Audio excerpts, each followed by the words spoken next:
Friends, welcome to cook with ಬಾಕ್ಲವ್. Friends, ನಾನಿವತ್ತು ಅಕ್ಷಯ ತೃತೀಯ ಸ್ಪೆಷಲ್ ಆದಂಥ ಗೆಣಸಿನಕಾಯಿ ಹೋಳಿಗೆನ ಹೇಗೆ ಮಾಡೋದು ಅಂತ ತೋರಿಸ್ಕೊಡ್ತಾ ಇದ್ದೀನಿ. ಬನ್ನಿ ನೋಡ್ಕೊಂಡು ಬರೋಣ ಫ್ರೆಂಡ್ಸ್. ತುಂಬ ಈಸಿಯಾಗಿದೆ ಫ್ರೆಂಡ್ಸ್, ಇದು ಹೇಗೆ ಮಾಡೋದು ಅಂತ ಹೇಳ್ತೀನಿ ನೋಡಿ. ಗೆಣಸಿನಕಾಯಿ ಹೋಳಿಗೆನ ಹೇಗೆ ಮಾಡಬೇಕು ಅಂತ ನಿಮಗೆ ತೋರಿಸ್ಕೊಡ್ತಾ ಇದ್ದೀನಿ ನೋಡಿ. ಈ ಥರ ಗೆಣಸಿನಕಾಯಿ ಇರುತ್ತಲ್ಲ, ಇದು ಮುಂಚೆನೇ ತೊಳೆದು ಇಟ್ಕೊಳ್ಳಿ. ಮತ್ತು ಇದು ದೊಡ್ಡ ಸೈಜಲ್ಲಿ ಇರೋದನ್ನು ತೆಗೆದುಕೊಳ್ಳಿ, ಚಿಕ್ಕದಾಗಿರೋದು ತೆಗೆದುಕೊಳ್ಬೇಡಿ, ಯಾಕೆಂದರೆ ಇದು ಸಿಪ್ಪೆ ತೆಗೆಯೋಕ್ಕೆಲ್ಲ ಕಷ್ಟ ಆಗುತ್ತೆ, ಅದಕ್ಕೋಸ್ಕರ.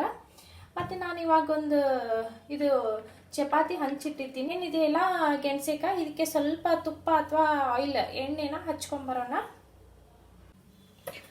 ನೋಡಿ ಫ್ರೆಂಡ್ಸ್. ಈ ಥರ ಇದಕ್ಕೆ ಸ್ವಲ್ಪ ಬೆರಳಿಂದ ಎಣ್ಣೆ ಹಚ್ಕೋಬೇಕು. ಇದಕ್ಕೆ ಇದು ನೀರು ಹಾಕ್ತಾ ಇಲ್ಲ ನಾನು, ಹಾಗೆ ಎಣ್ಣೆಯಲ್ಲೇ ಬೇಯಿಸ್ಕೊಳ್ಳೋದಿದು, ಅದಕ್ಕೋಸ್ಕರ ಎಣ್ಣೆ ಹಚ್ತಾ ಇದ್ದೀನಿ. ಅಂದರೆ ಸಿಪ್ಪೆ ಎಲ್ಲ ತೆಗೆಯೋಕೆ ಈಸಿ ಬರುತ್ತೆ, ಮತ್ತೆ ಹೊತ್ತು ಹೋಗೋದಿಲ್ಲ, ಅದಕ್ಕೋಸ್ಕರ ಈ ಥರ ಹಚ್ತಾ ಇರೋದು ನೋಡಿ ಫ್ರೆಂಡ್ಸ್. ಇದು ಎಣ್ಣೆ ಹಚ್ಚಾಗಿದೆ, ಇದನ್ನು ನಾನು ಇಡ್ತಾ ಇದ್ದೀನಿ ಒಂದೊಂದಾಗಿ ನೋಡಿ ಫ್ರೆಂಡ್ಸ್. ಈ ಥರ ಒಂದು ಕ್ಯಾಪ್ ಮುಚ್ಚಿಬಿಡೋಣ, ಇದು ಹವೆಯಲ್ಲೇ ಬೇಯಬೇಕು, ಅದಕ್ಕೋಸ್ಕರ. ಇವಾಗ ಸಿಮ್ಮಲ್ಲಿ ಇಟ್ಟಿರೋದು friend, high flame medium flame ಇಡಬೇಕು ಫ್ರೆಂಡ್ಸ್. ನೋಡಿ, ಇದು ತಿರುವಿ ಹಾಕ್ಕೊಳ್ಳೋಣ. ನಾನು ಸಿಮ್ಮಲ್ಲಿ ಇಟ್ಟಿದ್ದೀನಲ್ಲ ಫ್ರೆಂಡ್ಸ್, ಇದು ಕೆಳಗಡೆ ಎಲ್ಲ ಸ್ವಲ್ಪ ಬೆಂದಿರುತ್ತೆ, ನಿಧಾನಕ್ಕೆ ಕೈಯೆಲ್ಲ ಸುಡುತ್ತೆ, ನಿಧಾನಕ್ಕೆ ಮಾಡ್ಕೊಳ್ಳಿ ನೋಡಿ ಫ್ರೆಂಡ್ಸ್. ಈ ಥರ ಆಗುತ್ತೆ, ಆಲ್ ಸೈಡ್ ಎಲ್ಲ ಸೈಡ್ಗೂ ಇದೇ ಥರ ಆಗಬೇಕು. ಮತ್ತೆ ಮುಚ್ಚಿಟ್ಕೊಳ್ಳೋಣ, ಸಿಮ್ಮಲ್ಲೇ ಇಡಿ ಫ್ರೆಂಡ್ಸ್. ಅದೇನು ನಾವು ಮಾಡ್ತಾ ಇದ್ದೀವಿಲ್ಲ, ಇದರಷ್ಟು ಒಂದು ಗ್ಲಾಸಷ್ಟು ಆಗುತ್ತೆ ಅದು. ಅದಕ್ಕೆ ನಾನು ಬೆಲ್ಲ ಇಷ್ಟೇ ತೆಗೆದುಕೊಳ್ತೀನಿ ನೋಡಿ, ಚೆನ್ನಾಗಿ ನೋಡ್ಕೊಳ್ಳಿ. ಜಾಸ್ತಿ ಆದರೆ ಅದು ಸಿಹಿ ಜಾಸ್ತಿ ಆಗುತ್ತೆ, ಕಡಿಮೆ ಕೂಡ ಹಾಕೋಬೇಡಿ. ಇಲ್ಲಾಂದರೆ ಸಮ ಪ್ರಮಾಣದಲ್ಲಿ ಹಾಕಿ ನಡೆಯುತ್ತೆ. ಕಡಿಮೆ ಹಾಕಿದ್ರೆ ರುಚಿ ಬರಲ್ಲ, ಜಾಸ್ತಿ ಆದರೆ ಚೆನ್ನಾಗಿ ಬರಲ್ಲ, ಸ್ವೀಟ್ ಹೆಚ್ಚಾಗಿ. ಅದಕ್ಕೆ ನಾನು ಸಮ ಪ್ರಮಾಣದಲ್ಲಿ ತೆಗೆದುಕೊಳ್ತಾ ಇದ್ದೀನಿ ಫ್ರೆಂಡ್ಸ್. ನೋಡಿ ಫ್ರೆಂಡ್ಸ್, ನಾನದು ಬೆಲ್ಲನ ಒಡೆದು ತೆಗೆದುಕೊಂಡಿರೋದು 1 ಗ್ಲಾಸಷ್ಟು, ಅಂದರೆ ಅದು 1 ಗ್ಲಾಸೇ ಆಗೋದು ಗೆಣಸು, ಅದಕ್ಕೆ ನಾನು 1 ಗ್ಲಾಸೇ ತೆಗೆದುಕೊಂಡಿರೋದು. ಒಂದು ಅರ್ಧ ಸ್ಪೂನಷ್ಟು ನಾನು ಉಪ್ಪು ಹಾಕ್ತಾ ಇದ್ದೀನಿ, ಮತ್ತು 1 ಸ್ಪೂನಷ್ಟು ನಾನು ಆಯಿಲ್ ಹಾಕ್ತಾ ಇದ್ದೀನಿ, ಎಣ್ಣೆ ಹಾಕ್ತಾ ಇದ್ದೀನಿ. ಇದಕ್ಕೆ ಸ್ವಲ್ಪ ನೀರು ಹಾಕ್ಕೊಂಡು ಕಲಿಸ್ಕೊಳ್ಳೋಣ ಫ್ರೆಂಡ್ಸ್. ನಾವು ಉಪ್ಪು ಎಣ್ಣೆ ಎಲ್ಲ ಹಾಕಿದ್ದೀವಲ್ಲ, ಅದು ಫಸ್ಟಿಗೆ ಮಿಕ್ಸ್ ಮಾಡ್ಕೊಳ್ಳೋಣ ಚೆನ್ನಾಗಿ. ಇದಾದಮೇಲೆ ಸ್ವಲ್ಪ ನೀರು ಹಾಕ್ಕೊಂಡು ಕಲಿಸ್ಕೋಬೇಕು. ಒಂದೇ ಸಲಕ್ಕೆ ಹಾಕೋಕೆ ಹೋಗಬೇಡಿ, ಹಿಟ್ಟು ತಿಳಿಯಾಗಿ ಬಂದರೆ ಹೋಳಿಗೆ ಚೆನ್ನಾಗಿ ಬರೋದಿಲ್ಲ, ಮತ್ತು ಅದು ಎಷ್ಟೇ ಚೆನ್ನಾಗಿ ಮಾಡಿದ್ರೂ ಸರಿ ಹೊಂದೋದಿಲ್ಲ. ಅದಕ್ಕೋಸ್ಕರ ಸ್ವಲ್ಪ ನೀರು ಹಾಕ್ಕೊಂಡು ಕಲಿಸ್ಕೊಳ್ಳಿ, ಕರೆಕ್ಟಾಗಿ ಬರುತ್ತೆ.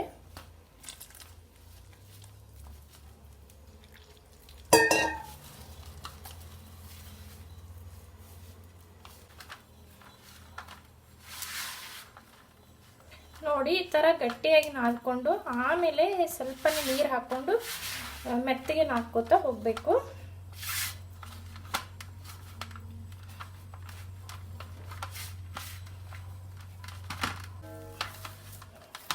ನೋಡಿ ಫ್ರೆಂಡ್ಸ್, ಈ ಥರ ಮಾಡೋದ್ರಿಂದ ಹಿಟ್ಟು ಜಿಗಿಯಾಗಿ ಬರುತ್ತೆ, ಅಂದರೆ ಹೋಳಿಗೆ ಹರಿಯೋದಿಲ್ಲ, ಚೆನ್ನಾಗಿ ಬರುತ್ತೆ. ಅದಕ್ಕೋಸ್ಕರ ಈ ಥರನೇ ನಾದ್ಕೊಳ್ಬೇಕು, ಅಂದರೆ ಜಿಗಿ ಬರುತ್ತೆ ಇದು. ಅದಕ್ಕೋಸ್ಕರ ಇದೇ ಥರ ನಾದ್ಕೊಳ್ಳಿ, ಚೆನ್ನಾಗಿ ಬರುತ್ತೆ ನೋಡಿ ಫ್ರೆಂಡ್ಸ್. ಇದಾಗಿದೆ. ಇವಾಗ ಒಂದು ಸ್ವಲ್ಪ ಇದ್ರ ಮೇಲೆ ಎಣ್ಣೆ ಹಚ್ಚಿ ಮುಚ್ಚಿಟ್ಬಿಡೋಣ. 1 ಅವರ್ ಅಥವಾ ಒಂದು ಅರ್ಧ ತಾಸಷ್ಟಾದರೂ ನೆನೆ ಇಡಲೇಬೇಕು. ಇದಕ್ಕೆ ಇಮಿಡಿಯೇಟ್ ಮಾಡೋಕ್ಕೆ ಹೋಗಬೇಡಿ, ಹೋಳಿಗೆ ಚೆನ್ನಾಗಿ ಬರೋದಿಲ್ಲ ನೋಡಿ. ಇದಾಗಿದೆ ನೋಡಿ ಫ್ರೆಂಡ್ಸ್. ಮೇಲ್ಗಡೆ ಒಂದು ಸ್ವಲ್ಪ ಎಣ್ಣೆ ಹಚ್ಚಿ ಇಟ್ಬಿಡೋಣ. ಇದ್ರ ಮೇಲೆ ಒಂದು ಕ್ಯಾಪ್ ಮುಚ್ಚಿ ಇಟ್ಬಿಡಬೇಕು ಒಂದು ಅರ್ಧ ತಾಸಷ್ಟು.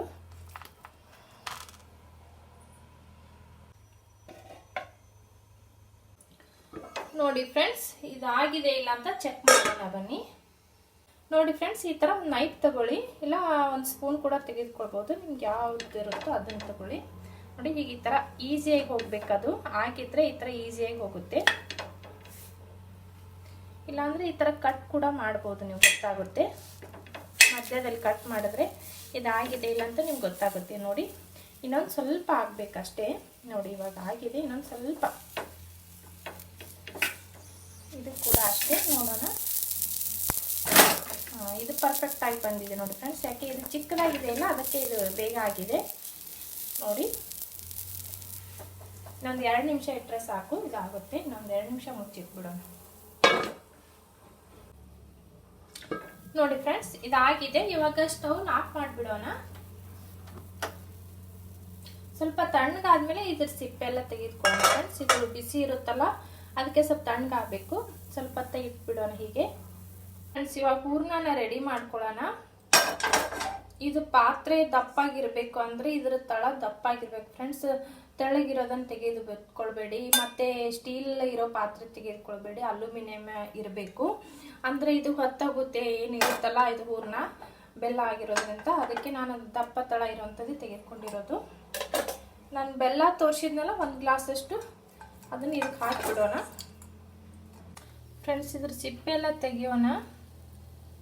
ತುಂಬ ಈಸಿಯಾಗಿ ಬರುತ್ತೆ. ಇದೇನು ಎಣ್ಣೆ ಹಚ್ಚಿರ್ತೀವಲ್ಲ, ಹಾಗಾಗಿ ಬೇಗ ಬರುತ್ತೆ. ಗೆಣಸು ಕೂಡ ವೇಸ್ಟ್ ಆಗೋದಿಲ್ಲ ಫ್ರೆಂಡ್ಸ್. ಇದು ನೋಡಿ ಎಷ್ಟು ತೆಳುವಾಗಿ ಬಂದಿದೆ ಈ ಸಿಪ್ಪೆ. ಈ ಸಿಪ್ಪೆಗೆಲ್ಲ ಅಂಟ್ಕೊಳ್ಳೋದಿಲ್ಲ ಅದು ನೋಡಿ ಫ್ರೆಂಡ್ಸ್. ಇದು ಸಿಪ್ಪೆ ತೆಗೆದಿದ್ವಲ್ಲ, ಅದನ್ನ ಇದಕ್ಕೆ ಹಾಕ್ತಾ ಇದ್ದೀನಿ ಗೆಣಸು. ಇದಕ್ಕೊಂದು ಸ್ಪೂನ್ ತೆಗೆದುಕೊಂಡು ಈ ಥರ ಮೆತ್ತಗೆ ಮಾಡ್ಕೊಳ್ಳೋಣ ಫ್ರೆಂಡ್ಸ್. ಇದೆಲ್ಲ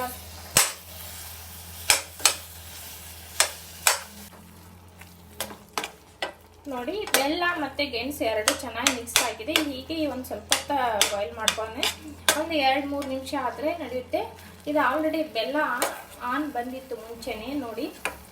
ಈ ಥರ ಎಲ್ಲ ಕರಿಗಿಬಿಟ್ಟು ಆನ್ ಆಗಿತ್ತಲ್ಲ, ಅದಕ್ಕೆ ನಡೆಯುತ್ತೆ. ಇದು ಜಾಸ್ತಿ ಹೊತ್ತೇನು ಬಾಯ್ಲ್ ಮಾಡೋದು ಬೇಕಿಲ್ಲ.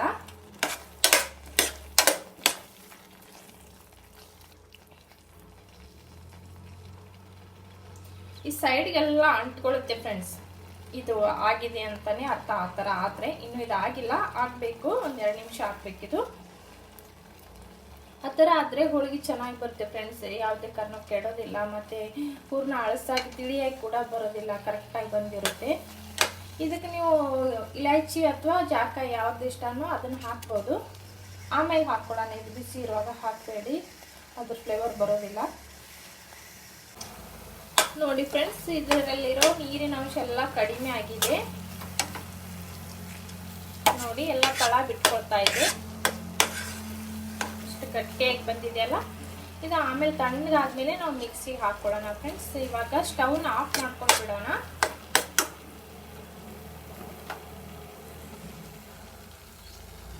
ನೋಡಿ ಫ್ರೆಂಡ್ಸ್, ಈ ಥರ ಆಗಿರುತ್ತೆ ಇದು ಹೂರ್ಣ ಫ್ರೆಂಡ್ಸ್. ಇದು ತಣ್ಣಗಾಗಿದೆ. ಇವಾಗ ನಾವು ಮಿಕ್ಸಿ ಜಾರಿಗೆ ಹಾಕ್ಕೊಳ್ಳೋಣ.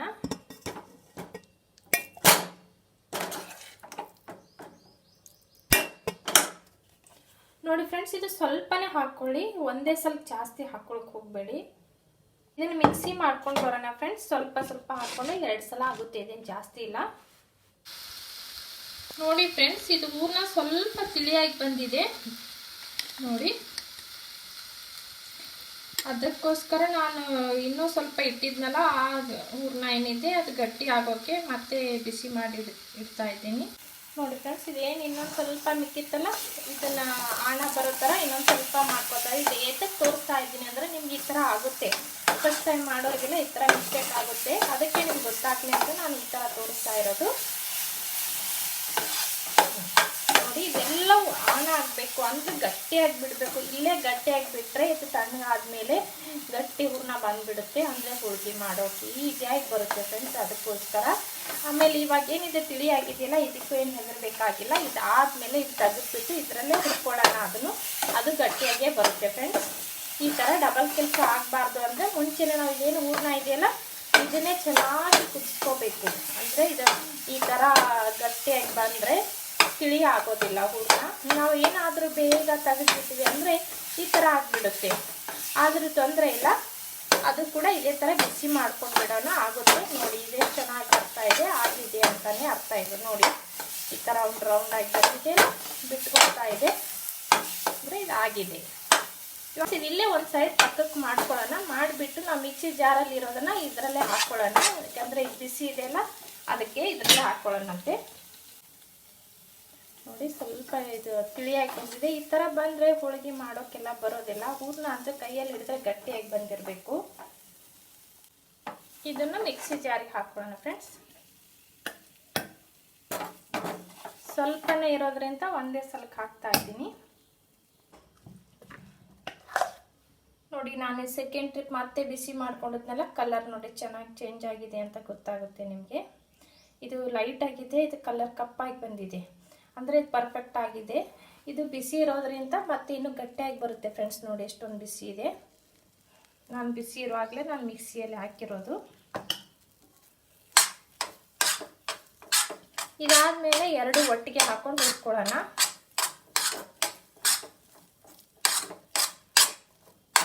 ನೋಡಿ ಫ್ರೆಂಡ್ಸ್, ಇದು ಏನು ಸೆಕೆಂಡ್ ಟ್ರಿಪ್ ಬಿಸಿ ಮಾಡಿದ್ನಲ್ಲ ಅದು ಕೂಡ ಇದರಲ್ಲಿ ಹಾಕ್ತಾ ಇದ್ದೀನಿ.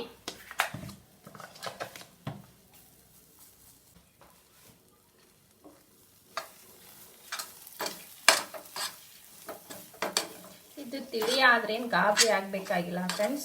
ಇದು ಈ ಥರ ಹುರ್ಕೊಂಡ್ರೆ ಮತ್ತೆ ಗಟ್ಟಿ ಬಂದ್ಬಿಡುತ್ತೆ, ಏನು ಕೆಡೋದಿಲ್ಲ, ಏನು ತೊಂದರೆ ಇಲ್ಲ ಫ್ರೆಂಡ್ಸ್. ಆಮೇಲೆ ಬೆಲ್ಲ ಜಾಸ್ತಿ ಆದರೂ ತಿಳಿಯಾಗಿ ಬರುತ್ತೆ. ಇದೇ ಥರ ಮಾಡ್ಕೋಬೇಕು ಫ್ರೆಂಡ್ಸ್. ಹಾಗೆ ಏನಾದರೂ ಆದರೆ ಆಮೇಲೆ ಸಿಮ್ಮಲ್ಲಿಟ್ಟೆ ಹುರ್ಕೊಳ್ಳಿ ಫ್ರೆಂಡ್ಸ್. ಹೈ ಫ್ಲೇಮಲ್ಲಿ ಇಡಬೇಡಿ, ಮೀಡಿಯಮಲ್ಲಿ ಇಡಬೇಡಿ, ಹೊತ್ತೋಗುತ್ತೆ ಕೆಳಗಡೆ ಎಲ್ಲ. ಅದಕ್ಕೆ ಸಿಮ್ಮಲ್ಲಿಟ್ಟರೆ ನಿಧಾನವಾಗಿ ಇದರಲ್ಲಿ ಹಸಿ ಅಂಶ, ನೀರಿನ ಅಂಶ ಎಲ್ಲ ಹೀರ್ಕೊಳ್ಳುತ್ತೆ ಅದು. ಆಮೇಲೆ ಗಟ್ಟಿಯಾಗಿ ಬರುತ್ತೆ. ಇವಾಗ ಸ್ಟವ್ನ ಆಫ್ ಮಾಡಿ ತಣ್ಣಗಾಗೋಕೆ ಬಿಡೋಣ ಫ್ರೆಂಡ್ಸ್. ಇದು ತಣ್ಣಗಾದ್ಮೇಲೆ ಹೋಳಿಗೆ ಮಾಡೋಕ್ಕೆ ಬರುತ್ತೆ, ಬಿಸಿ ಇರುವಾಗ ಬರೋದಿಲ್ಲ.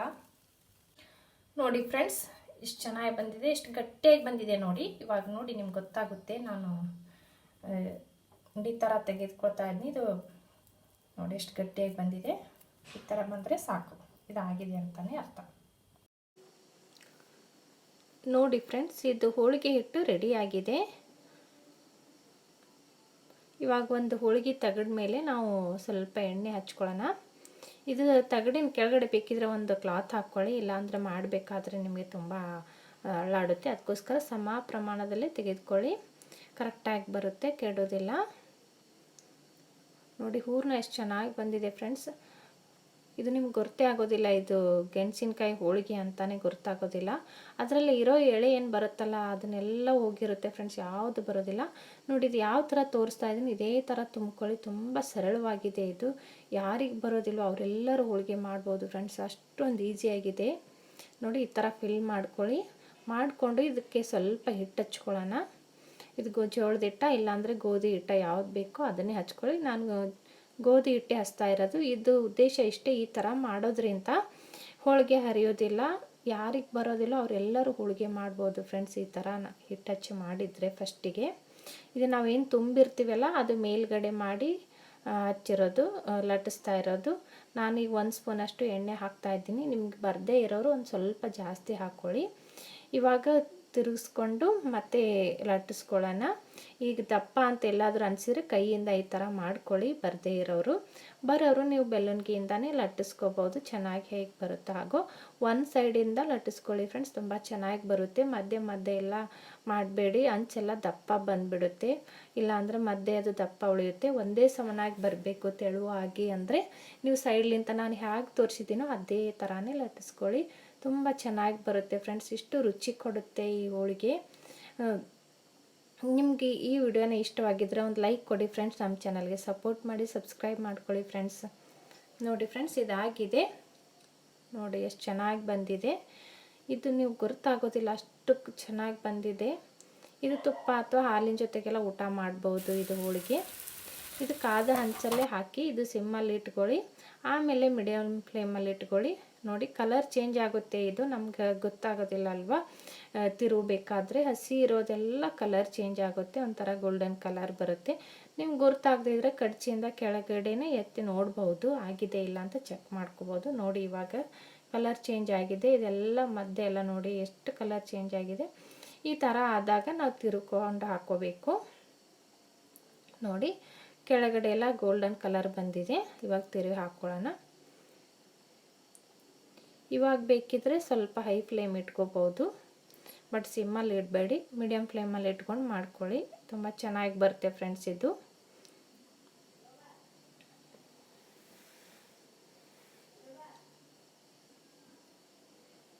ನೋಡಿ ಫ್ರೆಂಡ್ಸ್, ಇದಾಗಿದೆ. ಈ ವಿಡಿಯೋನ ಇಷ್ಟವಾಗಿದ್ದರೆ ಒಂದು ಲೈಕ್ ಕೊಡಿ ಫ್ರೆಂಡ್ಸ್. ನಮ್ಮ ಚಾನಲ್ಗೆ ಸಪೋರ್ಟ್ ಮಾಡಿ, ಸಬ್ಸ್ಕ್ರೈಬ್ ಮಾಡ್ಕೊಳ್ಳಿ ಫ್ರೆಂಡ್ಸ್. ಮತ್ತೆ ಮುಂದಿನ ವಿಡಿಯೋದಲ್ಲಿ ಸಿಗೋಣ. Bye friends.